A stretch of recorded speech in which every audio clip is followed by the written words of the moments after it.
Bonjour tout le monde. Donc aujourd'hui, on va commencer un chapitre sur l'effet Doppler, donc qui est à peu près la continuité de ce qu'on a vu sur la diffraction et les interférences, même si ça ne ressemble pas vraiment. Donc c'est un effet qui a lieu à chaque fois qu'il y a des ondes, que ce soit des ondes sonores, des ondes lumineuses, ou là on va voir de toute façon que ces deux exemples-là, ondes sonores ou lumineuses. Donc je vais donner un exemple ici, par exemple avec l'ambulance. Donc vous avez déjà remarqué que quand vous avez une ambulance qui s'approchait de vous, vous entendiez le son plus aigu que si vous étiez à l'intérieur de l'ambulance. Quelqu'un qui est à l'intérieur de l'ambulance, il entend toujours le même son. Pimpon, pimpon, pimpon. Vous, quand elle s'approche de vous, vous entendez pimpon, pimpon. Et quand elle s'éloigne de vous, vous entendez pimpon, pimpon. Donc plus grave. Donc plus aigu quand ça s'approche, plus grave quand ça s'éloigne. Pourquoi? Parce que la longueur d'onde ici, c'est ce qu'on voit ici en fait. Il y a un tassement des longueurs d'onde quand ça s'approche. Donc la longueur d'onde est plus faible, alors que quand ça s'éloigne, la longueur d'onde est plus grande. On verra ça justement dans les calculs tout à l'heure.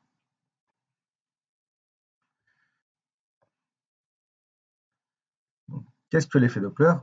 C'est ce que je viens d'expliquer. Donc, ce qu'il faut retenir, c'est que l'effet Doppler a lieu lorsqu'on a une onde qui est émise par un émetteur, et cette même onde est reçue par un récepteur. Et cet effet Doppler a lieu lorsque la fréquence de l'onde émise est différente de la fréquence de l'onde reçue. Comment est-ce que ça peut être le cas? Ben, c'est quand on a un mouvement relatif entre le récepteur et l'émetteur. Si le récepteur et l'émetteur sont toujours à la même distance, il n'y aura pas d'effet Doppler. Par contre, si l'émetteur et le récepteur ont une distance qui varie, là, l'effet Doppler aura lieu.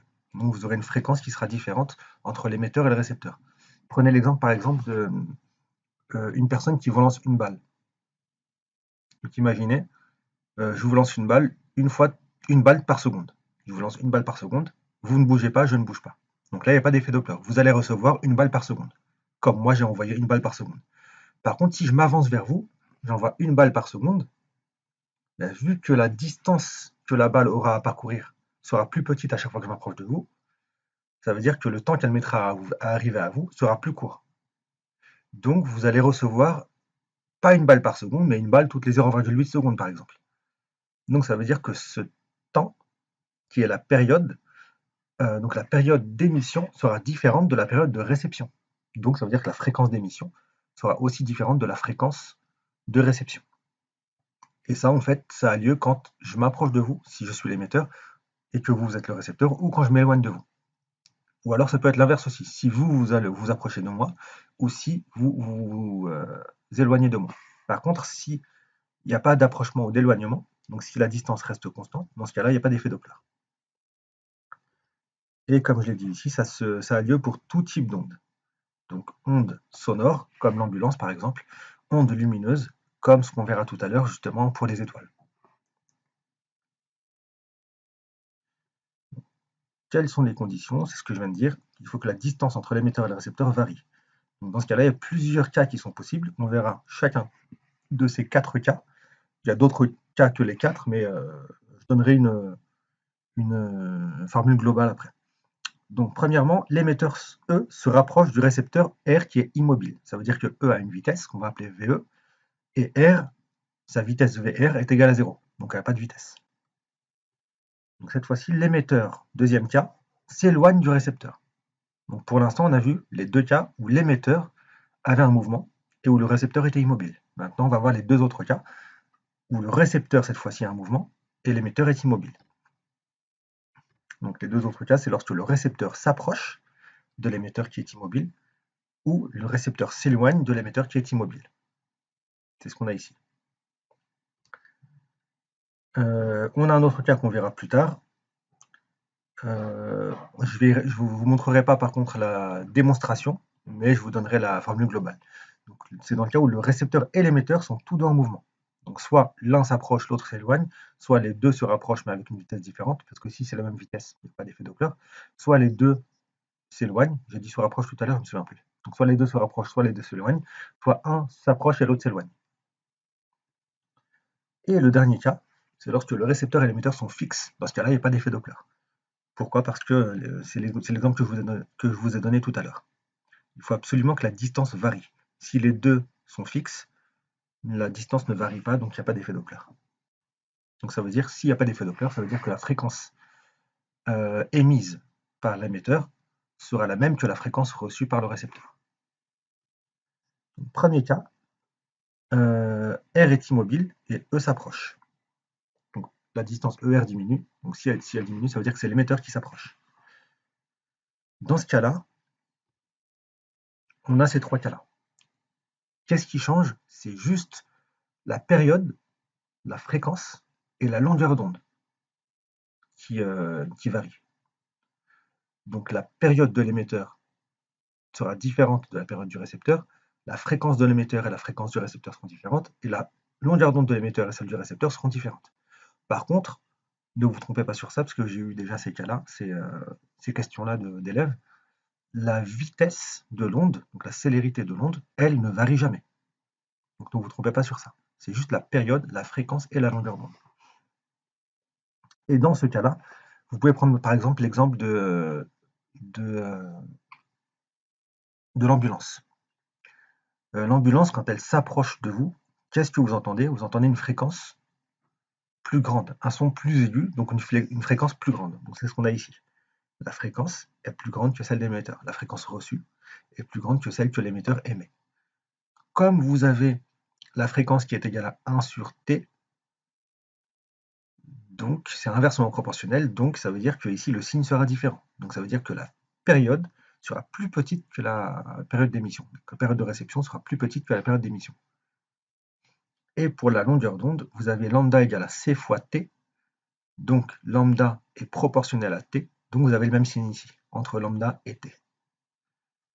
Donc retenez bien ça, lambda et t c'est le même signe, alors que f c'est un signe différent, parce que c'est inversement proportionnel à t.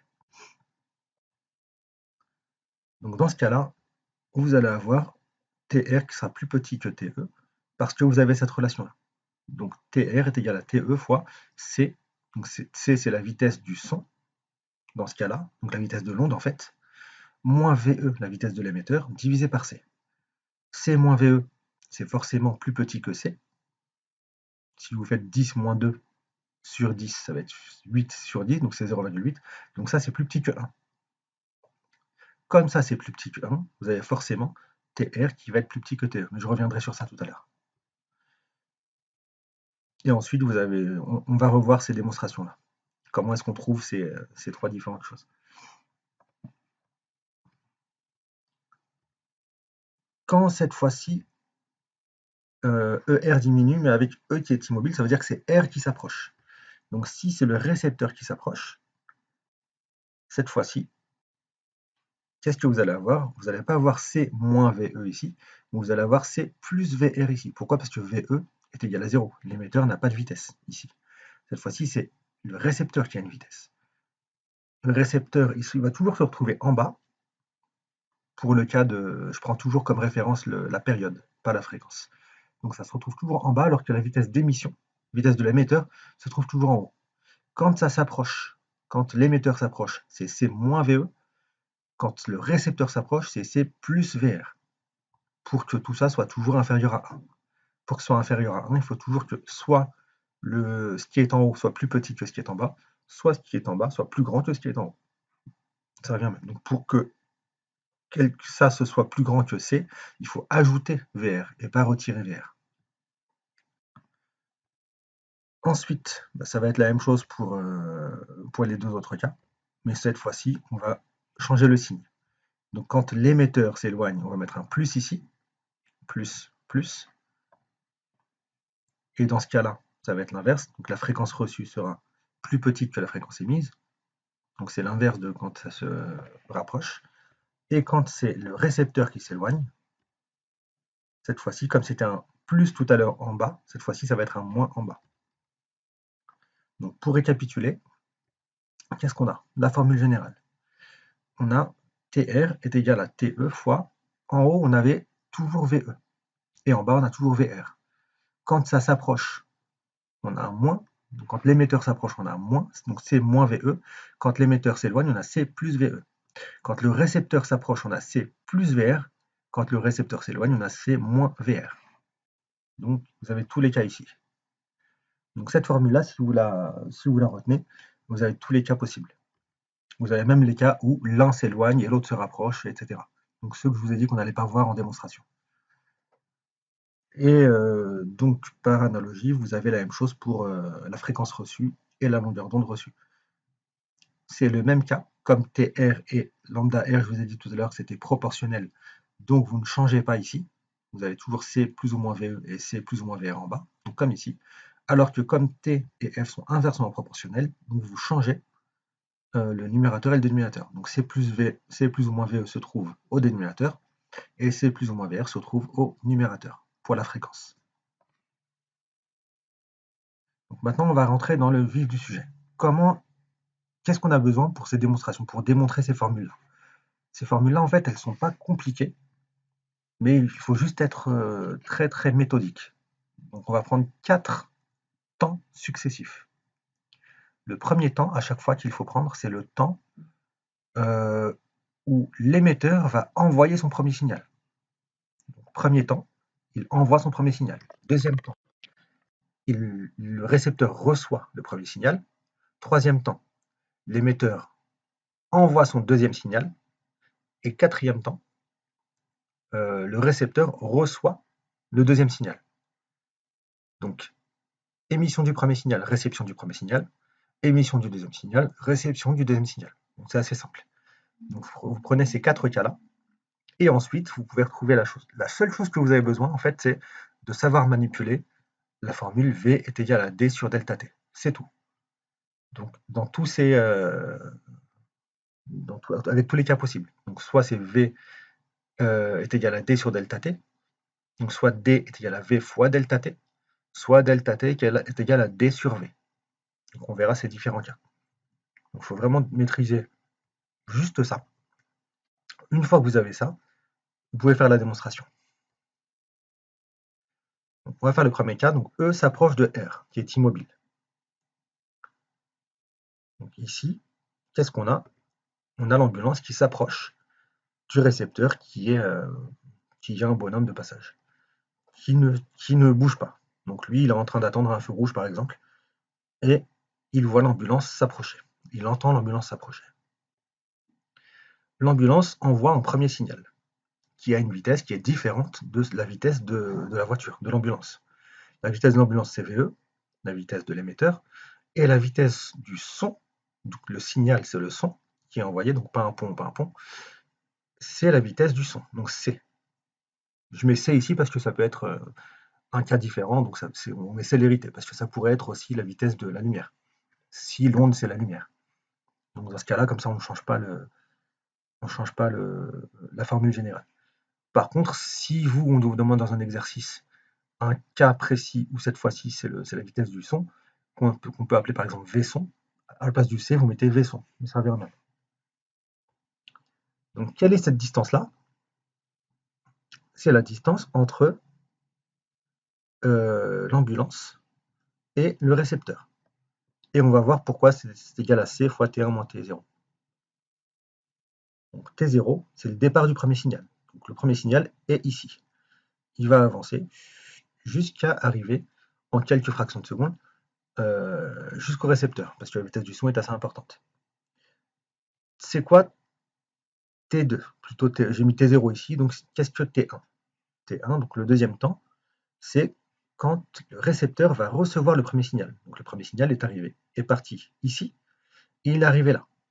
Pendant ce temps, la voiture a avancé un petit peu. Donc quand lui reçoit le premier signal, l'ambulance a un peu avancé. Elle est passée de là à là. Donc dans ce cas-là, qu'est-ce qu'on a? C'est quoi cette distance-là? C'est la distance qu'a parcouru le son. En quelle durée? En la durée. Donc il l'a émis en T0, et il l'a reçu. Donc le récepteur l'a reçu en T1. Donc la durée, c'est T1 moins T0. Donc ça veut dire que D, comme c'est égal à V fois delta T, donc cette grande distance-là, c'est la vitesse du son, donc c'est fois la durée que le son a mis pour aller de là à là. Donc T1 moins T0. Qu'est-ce que cette distance maintenant? Donc cette distance, c'est la grande distance là, moins cette petite distance. C'est quoi cette petite distance? C'est la distance qui a parcouru l'ambulance cette fois-ci entre T1 et T0.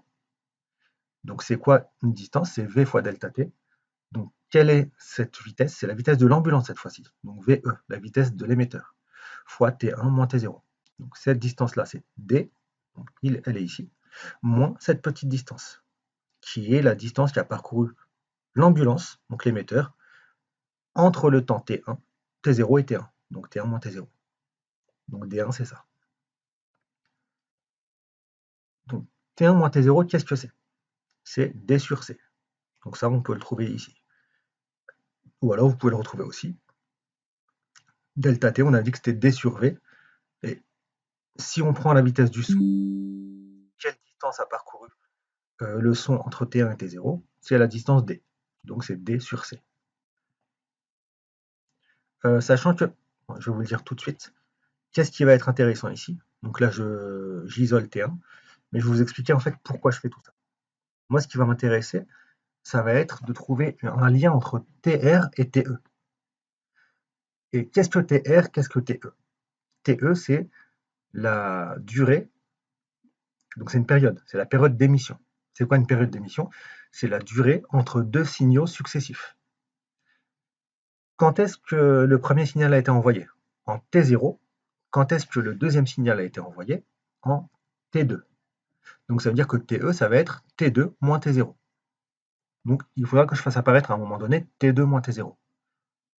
Mais il faudra que je lie ce T2 moins T0 à TR. Donc le TE, il faut que je le lie à TR pour retrouver la formule qu'on a vue au début du cours. TR, qu'est-ce que c'est? C'est la période reçue. Donc c'est la durée entre deux signaux reçus par le récepteur. Quand est-ce qu'il reçoit le premier signal? En T1. Quand est-ce qu'il va recevoir le deuxième signal? En T3. Donc ça va être T3 moins T1. Donc il faudra que j'isole T1 et T3 pour trouver TR. C'est ce que j'ai fait ici. Donc j'isole T1 et après il faudra que j'isole T3. Comme ça je pourrais faire T3 moins T1. Donc si vous n'avez pas bien compris ce passage-là, revenez en arrière et revoyez-le plusieurs fois. Parce que c'est vraiment toujours la même chose qu'on va faire. On va isoler T1 et T3 pour trouver TR. Donc toujours la même vitesse. Cette fois-ci, le deuxième signal, je l'ai mis en jaune juste pour différencier. Donc ça, c'est le départ du deuxième signal. Toujours à la même vitesse. C'est la vitesse du son. Cette fois-ci, ça va être quoi cette distance-là? C'est la distance qu'a parcouru l'ambulance. Entre quel et quel moment? Entre le moment T2 et le moment T0. Plutôt T0 et T2. Donc ça va être VE fois delta T. Ce delta T, c'est T2 moins T0. Or, on a vu que T2 moins T0, c'était quoi? C'était TE. C'est la durée entre les deux signaux successifs, donc entre le premier signal qui est émis et le deuxième signal qui est émis. Donc ça veut dire que cette distance-là, ça va être VE fois TE. Comme ça, c'est VE fois TE, ça veut dire que cette distance-là, D2, ça va être la grande distance moins la petite. La grande, on a vu que c'était D tout à l'heure, et la petite, c'est VE moins TE. Donc ça veut dire grand D moins VE fois TE. Ça, c'est D2. Et maintenant, on a toujours l'ambulance qui avance, et le signal a été reçu. Le deuxième signal a été reçu par le récepteur. On sait que T3 moins T1, c'est TR, comme T2 moins T0, c'est TE. Ça, je vais peut-être revenir sur ça vite fait. T2 moins T0, pourquoi? Parce que premier signal émis, deuxième signal émis. Entre les deux, il se passe un temps T2 moins T0. Donc, c'est ce qu'on appelle TE. Ici, premier signal reçu. Ici, deuxième signal reçu. Donc, entre les deux temps, donc T3 moins T1, c'est la période du signal reçu. Donc, c'est TR. Et ici, on peut dire que T3 moins T2, qu'est-ce qui se passe entre T3 et T2? Ce signal-là est parti d'ici et est arrivé ici. Donc ça veut dire qu'il a parcouru la distance D2. Donc le son a parcouru la distance D2 avec la vitesse du son, donc C. Donc ça veut dire que T3 moins T2, donc delta T est égal à D sur V, donc T3 moins T2 est égal à la distance, donc celle-ci, D2, sur la vitesse du son, donc C. Donc, si vous n'avez pas compris, mettez pause et revenez en arrière. Donc j'isole T3, parce que j'avais dit qu'il fallait isoler T1 et T3 pour trouver TR, qui est égal à T3 moins T1. Et cette fois-ci, on va voir donc T3 est égal à T2 plus D2 sur C. Donc là, qu'est-ce que je vais faire? Je vais prendre T1 et T3, et je vais faire T3 moins T1. Donc T3 moins T1, qu'est-ce que c'est? C'est T2 moins T0 plus D2 sur C moins D sur C. Donc T2 moins T0 plus D2 moins D sur C. Donc ça, si vous préférez faire T2 plus D2 sur C moins, entre parenthèses, T0 plus D sur C, vous pouvez aussi, mais vous retrouverez ça à la fin. Et là, j'ai fait apparaître T2 moins T0. Qu'est-ce que T2 moins T0? C'est TE. Et c'est ce que je voulais justement. Donc, ça, c'est TR. Ça est égal à TE plus, qu'est-ce que D2? On l'a mis ici. C'est D moins VE fois TE. Donc, D moins VE fois TE moins D divisé par C. Ici, on a bien un D moins D, donc ça s'annule. Qu'est-ce qu'il nous reste? Il nous reste TE moins, pourquoi? Parce qu'il y a un moins ici, VE fois TE sur C. C'est ce qu'on a là. Ici, j'ai TE ici, donc je vais factoriser. Il me reste TE multiplié par 1 moins VE sur C. Et pour retrouver la même forme, là on aurait pu s'arrêter ici, mais juste pour trouver la même forme que ce que j'ai donné au début du cours, je vais juste mettre le même dénominateur, donc 1 c'est C sur C, donc ça fait C moins VE divisé par C. Et finalement on a retrouvé la formule que j'ai donnée tout à l'heure. Quand l'émetteur s'approche, on a une vitesse d'émetteur, donc c'est en haut, et quand ça s'approche, c'est un moins. Donc C moins VE sur C, multiplié par TE. On peut s'attarder ici sur l'analyse dimensionnelle.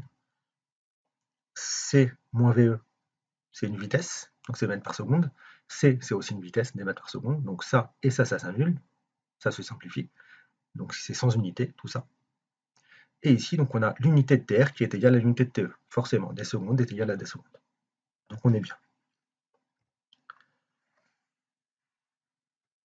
Comment trouver la fréquence? On a trouvé la période, maintenant comment trouver la fréquence? On sait que F égale à 1 sur T. Donc je vais juste, cette formule qu'on vient de trouver, à la page précédente, je vais juste inverser le tout. Donc l'inverse de ça est égal à l'inverse de ça, fois l'inverse de ça.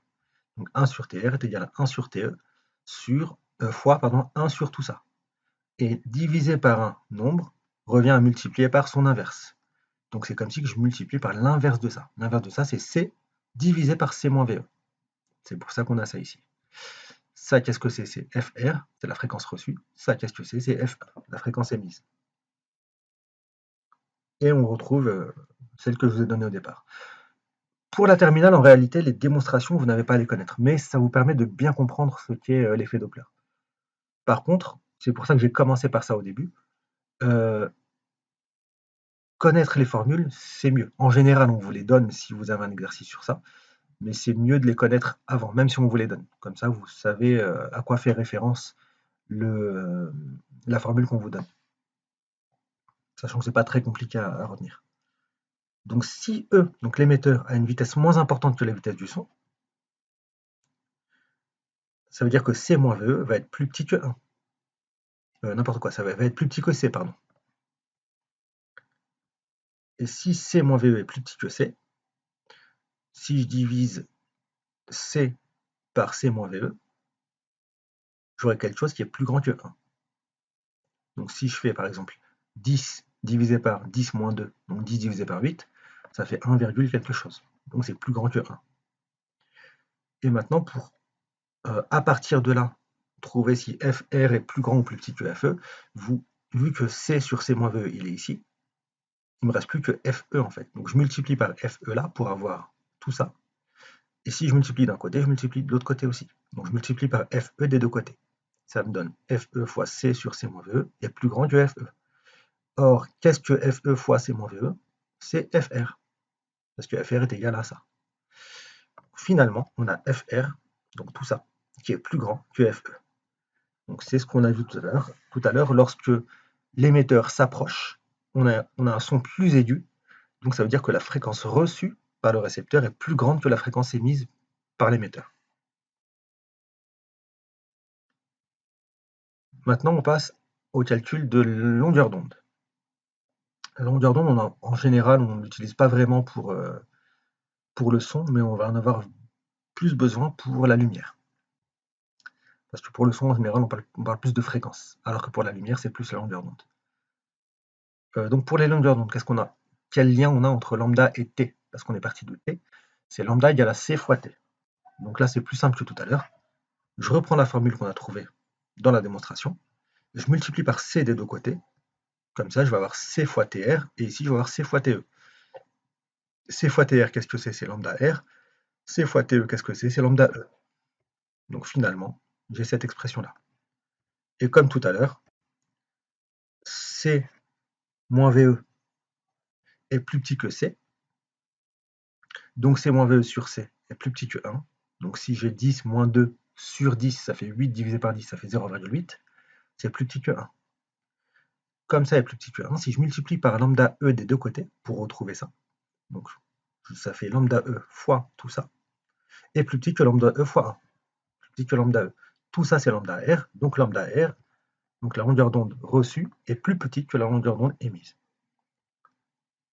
Logique, vu que c'est inversement proportionnel à la fréquence. Donc c'est l'inverse. Tout à l'heure, la fréquence reçue était supérieure à la fréquence émise. Maintenant, la longueur d'onde reçue est plus petite, inférieure à la longueur d'onde émise. Là maintenant, je vais aller un peu plus vite, vu que vous avez compris la première démonstration. La deuxième démonstration est pratiquement la même. Donc je vais aller un peu plus vite. Donc, ici, on a cette fois-ci l'éloignement. Dites-vous que c'est le même cas, par exemple, l'ambulance était arrivée tout à l'heure, elle s'approchait du récepteur, maintenant elle passe devant lui et elle s'éloigne. Qu'est-ce qu'on a? Oh, je me suis trompé ici, c'est un peu décalé. Bon, peu importe. Donc cette distance-là, qu'est-ce que c'est? C'est la distance qui correspond à... Il faudrait que je le fasse avant de vous l'envoyer. C'est la distance qui correspond au fait que le premier signal est parcouru à la vitesse du son, la distance entre là et là. C'est la distance d. Donc d est égal à v fois delta t. Qu'est-ce que v? C'est la vitesse du son, parce qu'on parle du son qui se déplace cette fois-ci. Donc c'est la vitesse du son multipliée par delta t. Qu'est-ce que ce delta t? Donc, la distance, elle a été parcourue pendant quelle durée? Pendant la durée t1 moins t0. Donc c'est c fois t1 moins t0. Maintenant, quelle est cette distance-là? Cette distance-là, c'est la même que tout à l'heure. Tout à l'heure, en fait, on avait retranché une vitesse parce que une distance, parce que la distance au temps t1 était plus petite que la distance au temps t2, forcément parce que l'ambulance s'approchait, cette fois-ci elle s'éloigne.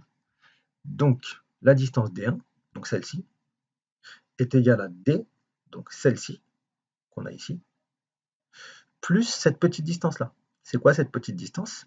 C'est la distance qui a parcouru l'ambulance entre le temps t1, t0 et t1. À quelle vitesse? À la vitesse ve. Donc comme d égale à v fois delta t, ça va être ve fois t1 moins t0, cette petite distance-là. Donc toute cette distance, ça va être d plus cette petite distance-là, ve fois t1 moins t0.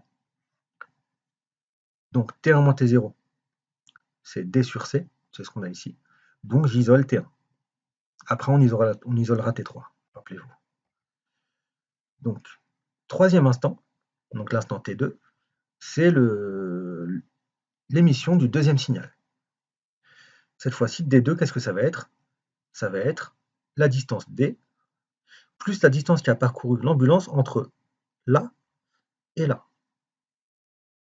Là, c'était quel instant? C'était l'instant t0. Et là, c'est quel instant? C'est l'instant t2. C'est à cet instant-là que l'ambulance est ici. Donc, ça veut dire que ça va être cette distance-là, ça va être VE fois T2 moins T0. Mais rappelez-vous, qu'est-ce que T2 moins T0? C'est TE. Donc, ça va être D, cette distance-là, plus cette distance-là qui est VE fois TE. T3 moins T1, on a vu que c'était TR, ça ne change pas. T3 moins T2. Donc, qu'est-ce qui s'est passé entre cet instant-là et cet instant-là? Le son a été émis. Donc, le deuxième signal a été émis par l'ambulance en T2 et est arrivé en T3 au récepteur. Ça veut dire que T3 moins T2, qu'est-ce que c'est? C'est la distance qu'a parcouru l'onde divisée par sa vitesse. Donc, c'est D2 sur C. La distance qu'a parcouru l'onde, c'est D2. À quelle vitesse? À la vitesse C. Donc finalement, T3, c'est T2 plus D2 sur C. Comme tout à l'heure, je vais prendre T3 et T1 et on va les soustraire pour trouver TR, qui est T3 moins T1. Donc c'est égal à T2 moins T0 plus D2 sur C moins D sur C. Donc c'est à peu près comme tout à l'heure. T3 moins T1, c'est TR. T2 moins T0, c'est TE. D2, c'est la seule chose qui change ici. Tout à l'heure, c'était D moins VETE. Cette fois-ci, c'est D plus VETE. Donc c'est D plus VETE moins D.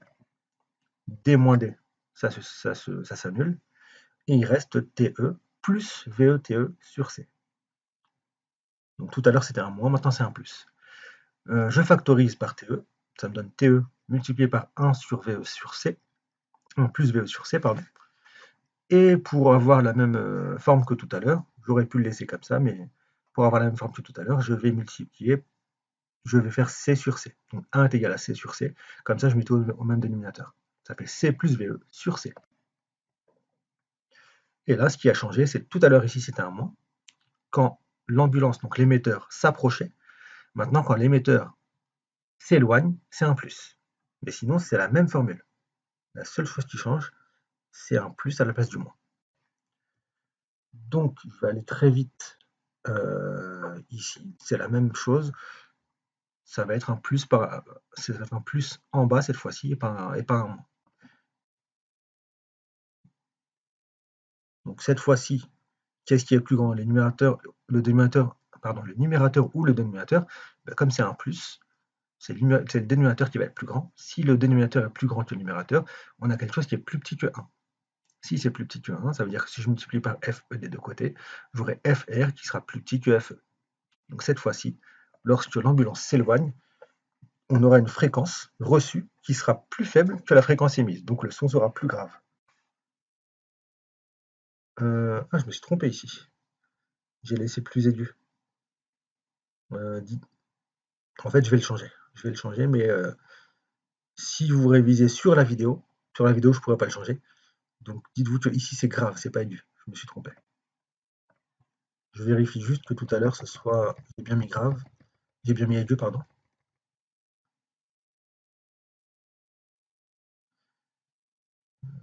C'était où? C'était là. Donc là c'était aigu, donc j'ai fait du copier-coller en fait. Et j'ai pas changé. Donc je changerai pour vous envoyer le PDF. Donc sur le PDF, ce sera bon normalement. Donc on entendra un son plus grave cette fois-ci. Pour la longueur d'onde, c'est comme tout à l'heure. Je multiplie par C des deux côtés.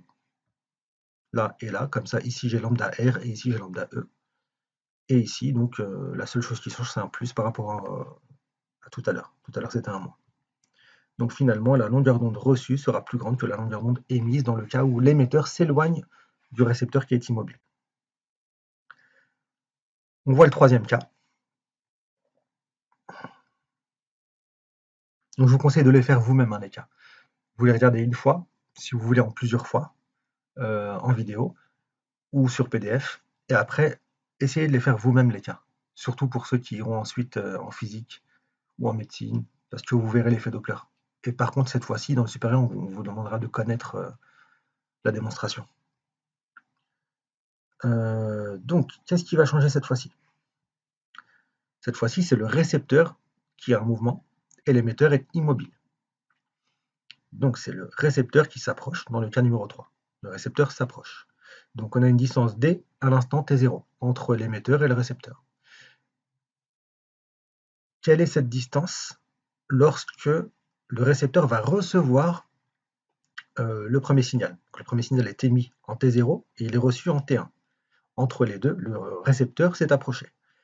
Donc, ça veut dire que le signal, donc le son, n'a pas parcouru la distance D cette fois-ci. Il a parcouru une distance D moins cette distance-là. C'est quoi cette distance-là? Je vous rappelle que D, c'est une vitesse multipliée par une durée. Quelle est la vitesse? Donc, qu'est-ce qui a parcouru? Qu'est-ce qui a bougé entre là et là? C'est le récepteur. Donc, c'est la vitesse du récepteur multipliée par quelle durée? Entre là et là. Là, on est à T1 et là, on était à T0. Donc, c'est T1 moins T0. VR fois T1 moins T0. Donc, c'est toute cette distance-là, D, moins cette distance-là, qui est VR fois T1 moins T0. Donc, ça veut dire que cette fois-ci, donc T1 moins T0 est égal à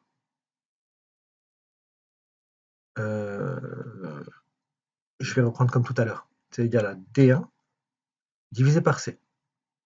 Pourquoi? Parce que le son a parcouru la distance entre là et là, donc D1, à la vitesse C. Mais pendant ce même moment-là, le récepteur a parcouru la distance, laquelle, donc cette petite distance, qui est D moins D1, à la vitesse VR. Donc D moins D1 sur VR. Donc ça veut dire que finalement, D1, c'est égal à C fois T1 moins T0,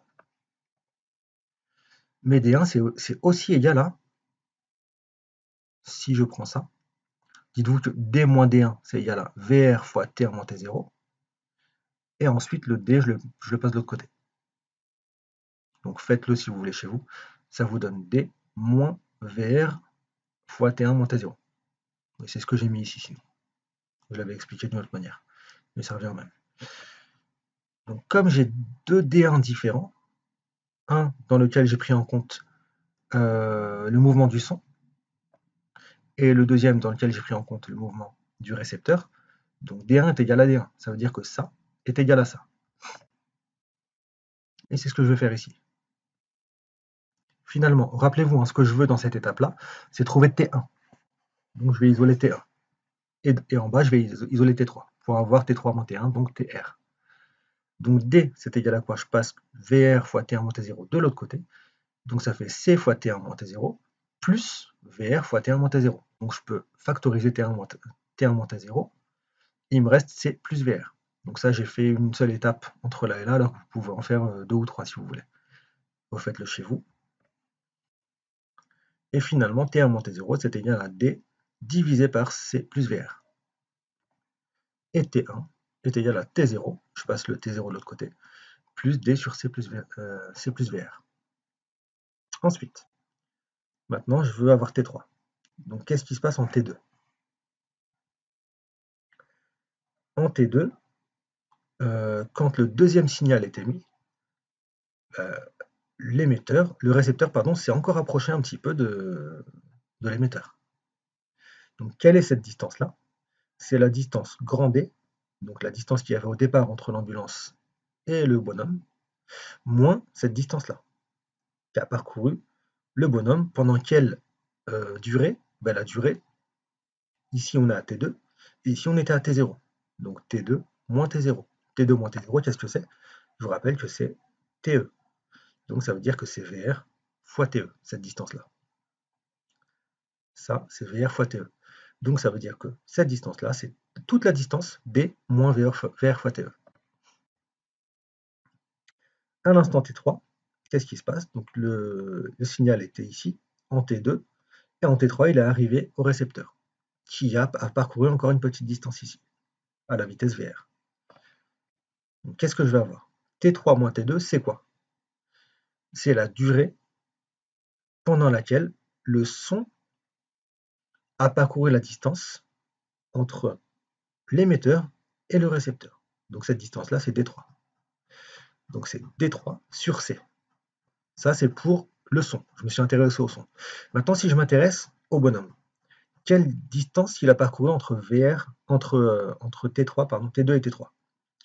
Il a parcouru la distance entre T2 et T3. Donc T3 moins T2, c'est égal à D sur V. Donc il a parcouru la distance, cette petite distance-là. qui est cette grande distance, donc D2, moins D3. C'est ce que j'ai mis ici, D2 moins D3. Ben, à quelle vitesse il l'a parcouru? À la vitesse VR, donc divisé par VR. Donc comme tout à l'heure, en fait, dans les deux premiers cas, on ne s'intéressait pas à la vitesse du récepteur ou de l'émetteur, on s'intéressait que au son. Mais là, en fait, on en a besoin pour faire la démonstration. Bon, on aurait pu le faire tout à l'heure aussi, hein. J'aurais pu vous le montrer, mais ça ne me servait à rien. Donc ça veut dire que T1 moins T0, c'est égal à la distance parcourue par le récepteur sur la vitesse du récepteur, ou la distance parcourue par l'émetteur sur la vitesse de l'émetteur. C'est ce que j'ai ici aussi. Distance parcourue par le récepteur à la vitesse du récepteur, ou distance parcourue par l'émetteur à... Non, pas par l'émetteur, pas par l'émetteur, plutôt par le son, sur la vitesse du son. Donc, je me suis trompé ici quand je l'avais dit tout à l'heure. Donc finalement, D3, je peux le trouver de deux manières différentes. Soit c'est C fois T3 moins T2, soit c'est avec cette formule-là. Donc D2 moins D3, c'est égal à VR fois T3 moins T2. Donc ça veut dire que D3, c'est D2 moins VR fois T3 moins T2. Donc ça, essayez de le retrouver à partir de là. C'est assez simple.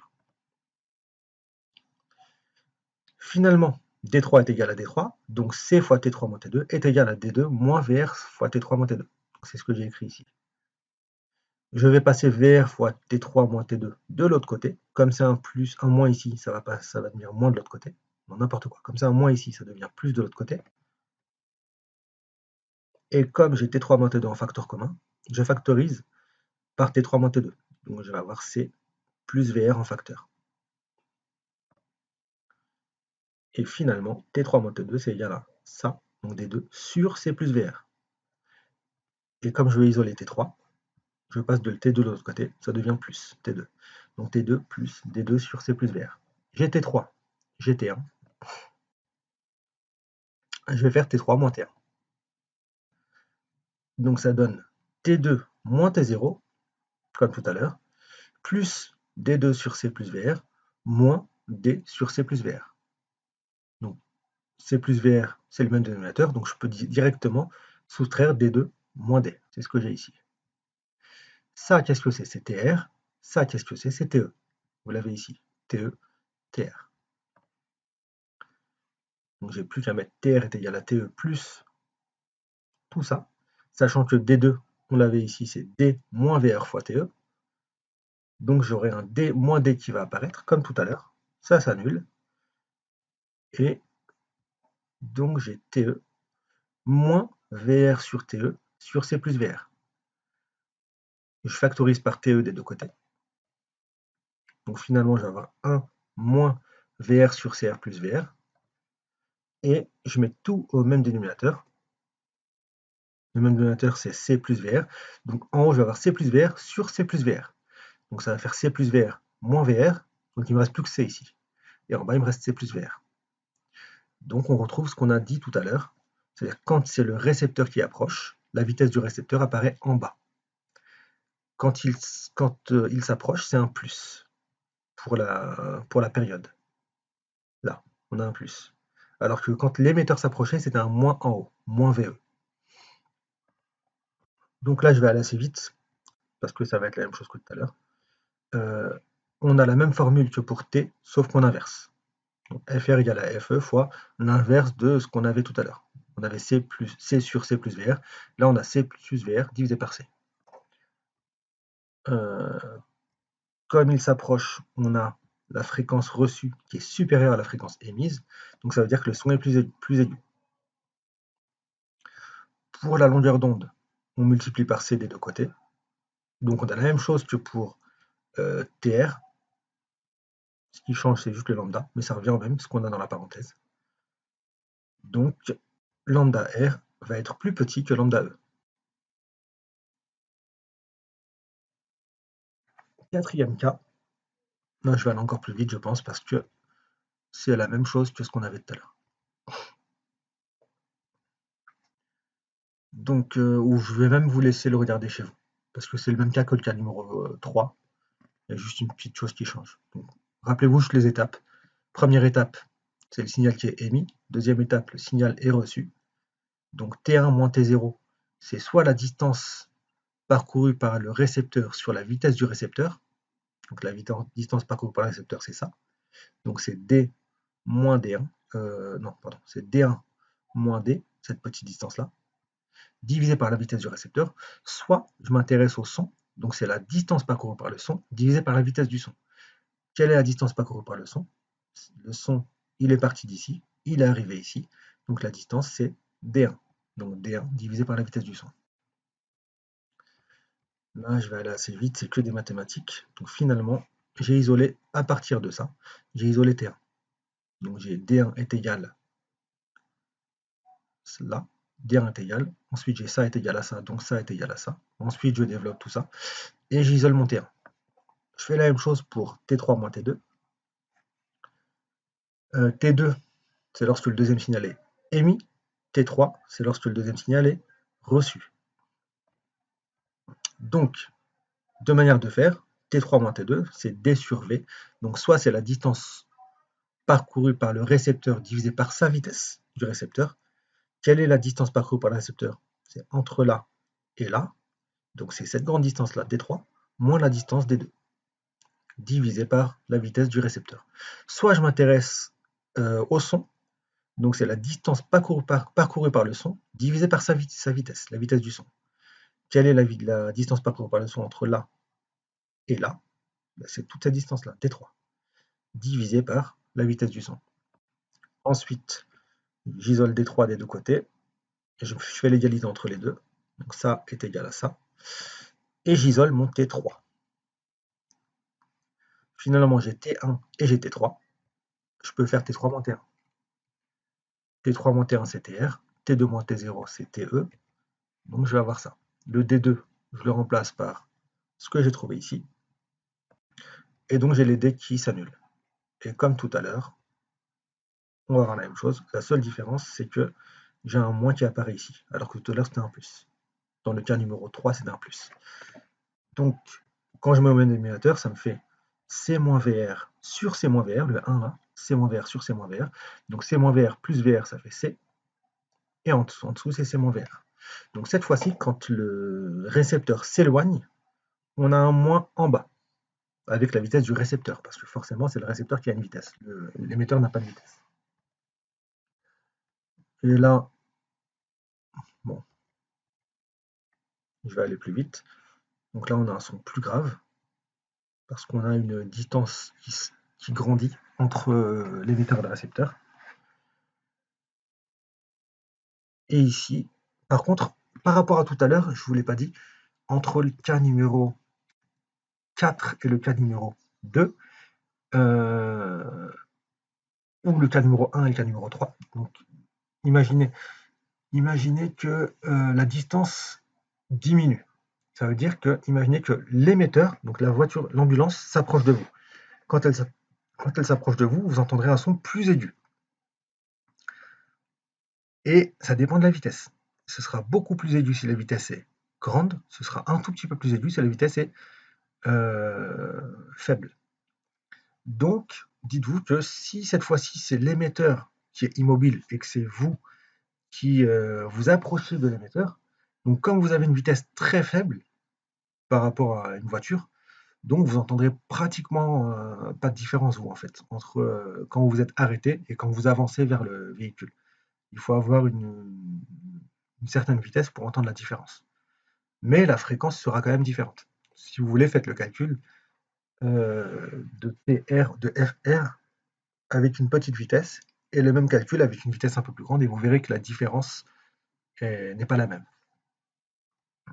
Donc le cas numéro 4, on entend un son plus grave, et pour la longueur d'onde, ce sera une longueur d'onde qui sera plus grande. Voilà, maintenant quelles sont les applications? Les deux applications qu'on va voir, donc en fait il y a une application qui est trouver la vitesse d'un véhicule en mouvement.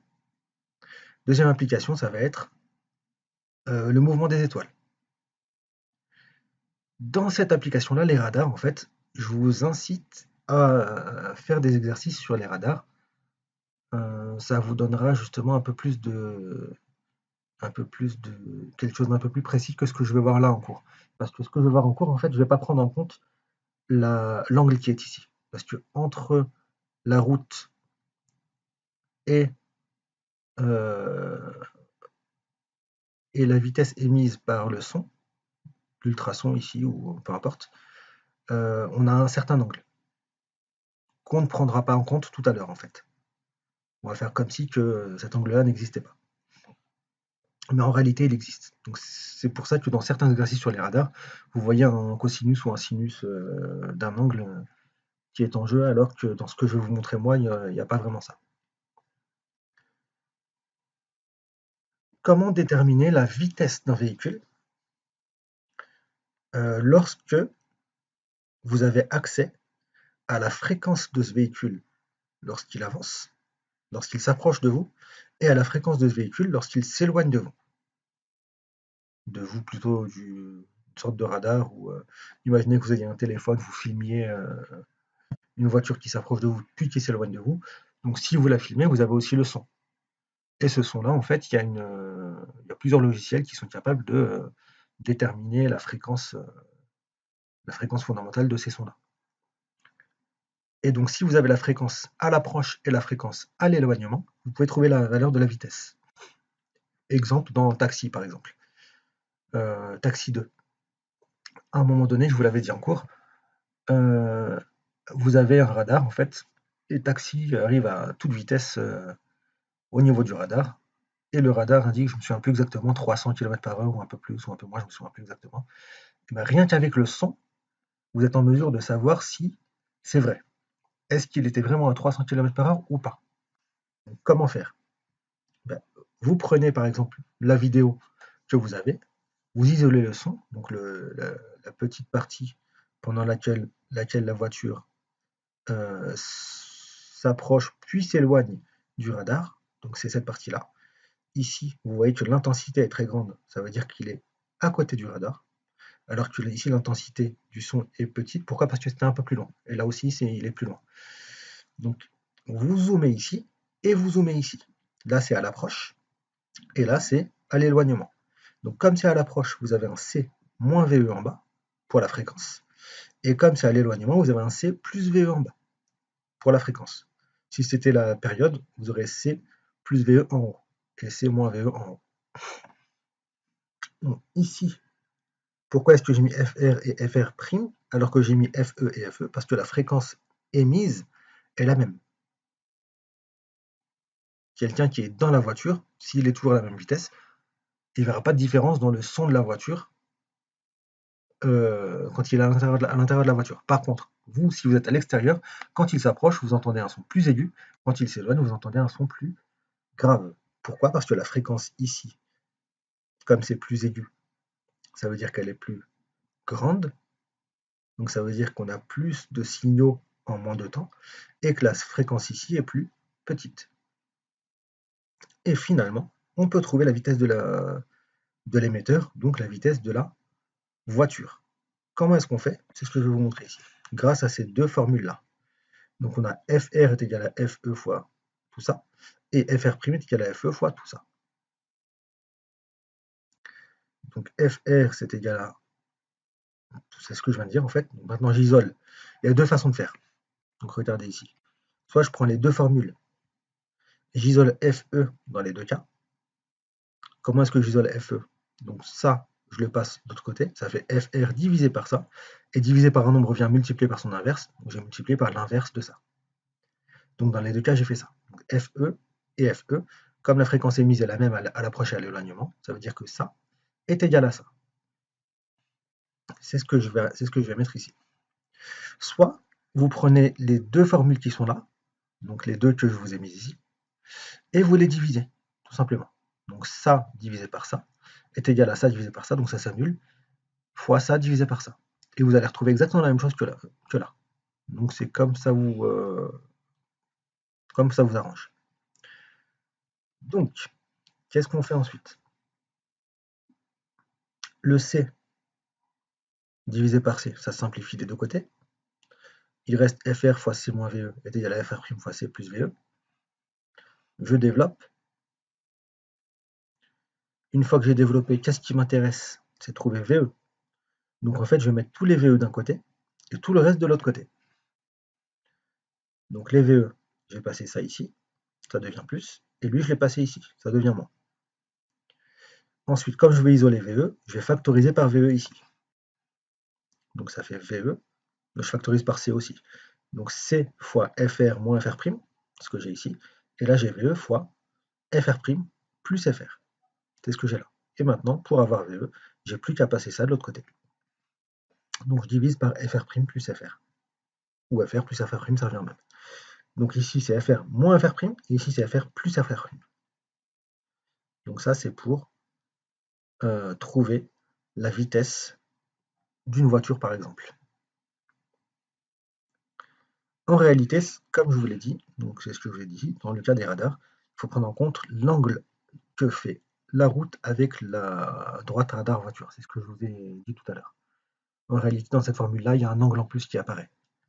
Mais si vous pouvez négliger cet angle-là, si cet angle-là est très petit, cette formule-là est une bonne approximation. Deuxième cas, donc deuxième application, l'astronomie. Donc, la lumière, c'est une onde, comme le son. Donc, l'effet Doppler s'applique. C'est ce que je vous ai dit au tout début du cours. Donc, comme un son est émis par une source, une lumière est émise par une source aussi. Cette source peut être mobile, comme le son. Donc, le son, tout à l'heure, qu'est-ce qui était mobile? C'était par exemple la voiture, l'ambulance. Elle émet un son, mais cette voiture-là, cette ambulance-là, a aussi une vitesse. Donc, pareil pour l'étoile, elle émet une lumière qui a une vitesse, mais elle-même, donc l'émetteur, l'étoile, a aussi une vitesse qui est différente de la vitesse de la lumière. Donc, Doppler pensait que la lumière des étoiles dépendait de la vitesse de leur rapprochement ou de leur éloignement par rapport à la Terre. Donc ça veut dire que comme la longueur d'onde reçue partie par nous et la longueur d'onde émise par l'étoile doit être différente si l'étoile a une vitesse, donc comme la longueur d'onde a un lien avec la couleur, donc Doppler s'est dit que la couleur de l'étoile doit être différente selon qu'elle s'approche de nous ou selon qu'elle s'éloigne de nous. Et Fizeau démontre en 1848 que la vitesse des étoiles est trop faible comparée à celle de la lumière. Donc cette démonstration prouve que la lumière des étoiles restait donc sensiblement la même que celle-ci soit en mouvement ou pas. Donc ça veut dire que si vous avez une lumière qui est une étoile qui est rouge à la base, bah, c'est pas parce qu'elle s'approche ou elle s'éloigne de vous qu'elle va changer de couleur.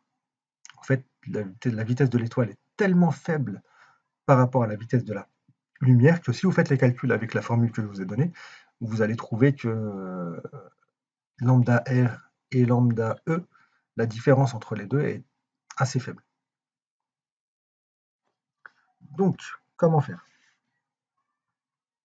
On ne peut pas observer de changement de la couleur globale de l'étoile. Par contre, si on fait un spectre de l'étoile, donc si on disperse la lumière reçue par l'étoile, vous vous rappelez que le Soleil, par exemple, ou chaque étoile, émet un spectre d'absorption. Donc ça veut dire un spectre d'absorption, c'est un spectre lumineux. Donc est-ce que je l'ai mis ici? Spectre d'absorption, ça veut dire que c'est un spectre de ce type-là. Ça, c'est un spectre continu, sauf qu'il y a des raies noires. Pourquoi? Parce qu'il y a certains endroits où la lumière qui a été émise par l'étoile a été absorbée par quelque chose. Par quoi? Donc par les gaz qui sont dans l'atmosphère, soit de l'étoile, soit l'atmosphère de la Terre, parce que c'est nous qui observons. Donc dans ce cas-là, ce qu'on peut observer, c'est la différence entre ces raies-là. Imaginons, on prend une seule raie. Parmi la multitude de raies qui existent pour le Soleil, on prend une raie qui correspond par exemple, je dis n'importe quoi, par exemple à la raie numéro 1 de l'hydrogène. Donc ça, vous reverrez le cours sur les spectres de raies. Pour le Soleil, qui par rapport à nous est à peu près immobile, je dis à peu près parce que la distance entre le Soleil et nous est pratiquement la même, mais comme vous avez vu dans la loi de Kepler, première loi de Kepler, que la Terre fait une ellipse autour du Soleil, donc c'est pas tout à fait la même distance tout le temps. Donc parfois elle augmente, parfois elle diminue. Mais on va dire que c'est à peu près la même tout le temps. Donc, pour nous, une raie sera toujours au même endroit, pour l'hydrogène par exemple. Alors que cette même raie, en fait, si on l'observe d'une autre étoile, elle peut être soit un peu plus éloignée sur la gauche, soit un petit peu plus éloignée sur la droite. Donc, soit plus vers le bleu, soit plus vers le rouge. Là, j'ai abusé un petit peu. Normalement, c'est beaucoup moins. Donc, c'est beaucoup moins. On est toujours dans le vert, par exemple, de quelques millimètres à gauche ou de quelques millimètres à droite. Là, c'est juste pour vous expliquer la différence. Donc, dans ce cas-là, en fait, ça voudrait dire que ça, c'est quoi? C'est la longueur d'onde reçue. Donc, l'étoile, elle va émettre la même que le Soleil. Elle va émettre normalement cette longueur d'onde-là. Mais nous, on va recevoir cette longueur d'onde-là. Elle va émettre, entre guillemets, vous avez compris. Et nous, on va recevoir cette longueur d'onde qui est absorbée. Donc, quel est le lien entre lambda R et lambda E? Ici, lambda R est plus petit que lambda E. Donc, ça veut dire que l'étoile s'approche de la Terre. Donc, revenez sur ce qu'on a vu tout à l'heure. Quand est-ce que la longueur d'onde est plus petite pour la reçue que pour l'émise? C'est lorsque l'émetteur s'approche du récepteur. Donc, qui est l'émetteur? L'étoile. Qui est le récepteur? La Terre. Donc, nous sur la Terre. Et on appelle ça le blue shift. Pourquoi? Parce qu'on s'approche du bleu. Alors que si c'est une étoile qui s'éloigne de la Terre, dans ce cas-là, lambda R sera plus grand que lambda E. Et dans ce cas-là, on aura ce qu'on appelle un redshift, un décalage vers le rouge. Blue shift, décalage vers le bleu. Redshift, décalage vers le rouge. Ça ne veut pas dire que c'est dans le rouge, hein, mais ça se décale vers le rouge. Et là, ça se décale vers le bleu pour le blue shift. Donc, quand on a un blue shift, on peut en déduire que l'étoile s'approche de la Terre. Quand on a un redshift, on peut en déduire que l'étoile s'éloigne de la Terre. Et donc ça, rien qu'en observant l'étoile, la lumière de l'étoile, on peut connaître donc sa composition chimique, on a déjà vu ça en seconde, et on peut observer grâce aux bandes d'absorption, aux raies d'absorption, et on peut observer aussi si elle s'approche ou elle s'éloigne. Donc rien qu'en observant la lumière, c'est quand même très très intéressant. Ça, c'est ce que je viens de vous dire, donc c'est ce qu'on a ici. Et donc, les astronomes se sont rendus compte que la plupart des étoiles de l'univers s'éloignaient de nous, grâce à ça. Parce qu'ils ont pris la lumière de toutes les étoiles qu'ils connaissaient, ils ont eu un décalage vers le rouge pour la plupart d'entre elles. Donc, comme toutes les étoiles s'éloignent de nous, ils en ont déduit que l'univers était en expansion. Et ça a été une preuve de plus pour la théorie du Big Bang. Donc le fait que l'univers ait commencé avec une petite masse très compacte, très chaude, etc., et très dense, et qu'elle a explosé. Donc ça veut dire que tout s'éloigne petit à petit. Qu'est-ce qu'on peut utiliser d'autre pour... quelle est l'autre application pour Doppler? Ça peut être bien pour le grand oral, par exemple. Certaines étoiles, parfois, s'approchent de nous, s'éloignent de nous, s'approchent puis s'éloignent, s'approchent puis s'éloignent. Pourquoi? Parce qu'en fait, quand vous avez une planète qui tourne autour d'une étoile, ben, l'étoile attire la planète attire aussi l'étoile. Ça veut dire que la planète va tourner autour de l'étoile, parce que l'étoile est beaucoup plus grosse qu'elle, mais l'étoile, c'est pas parce qu'elle est plus grosse qu'elle n'a pas aussi une accélération. Donc elle aura aussi une accélération, mais plus faible que celle de la planète. Donc elle aussi va tourner autour d'un point fixe. Donc comme elle tourne autour, ça veut dire que parfois elle va s'approcher de nous, parfois elle va s'éloigner de nous. Donc si on voit des étoiles qui parfois s'approchent, parfois s'éloignent de nous, donc redshift ou blueshift, on peut en conclure qu'il y a une planète qui gravite autour, une exoplanète qui gravite autour. Donc ce redshift blueshift, donc l'effet Doppler pour l'astronomie, est aussi utilisé pour la détection des exoplanètes. Donc voilà pour l'effet Doppler. Vous avez ici l'essentiel à retenir et quelques exemples grand oral, sachant que je vous ai dit encore une fois, ce ne sont pas des sujets, ce sont des pistes à explorer. Donc au revoir tout le monde, à très bientôt.